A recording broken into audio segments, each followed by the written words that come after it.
racing in the Summer Colony, and it is Tis So Sweet who goes out to take the early lead. Holiday's Jewel sent along on the far outside, and these two will go at it early.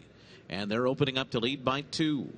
Running in third position on that first turn is Catch My Drift, who's about 4.5 lengths off the lead. And then it's Montana Native fourth on the outside, followed by Imposing Grace. Samantha Nicole is last early, and she is a good 10 lengths off the lead. 23-3.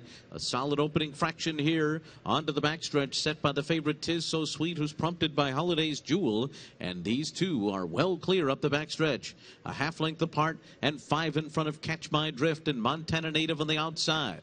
Samantha Nicole together with Imposing Grace at the rear of the field as they run up the backstretch. Tis So Sweet is the leader. Holiday's Jewel keeps her company through a 46 4.5 mile. They're moving right along here to the half-mile pole. It's 5.5 lengths more back to Catch My Drift, who's in third as they move for the turn. Samantha Nicole on the outside, and Montana Native. And down toward the inside, it's Imposing Grace around the far turn. Tis So Sweet and Holiday's Jewel. These two right together as they round the turn. And here comes Catch My Drift, quickly cutting into that gap on the outside as they come toward the top of the stretch.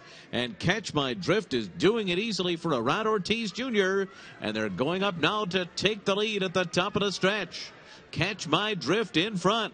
Drifting out, but clear from Tis So Sweet, who's been left behind in second. The others have all been left behind Catch My Drift, and she is pulling away.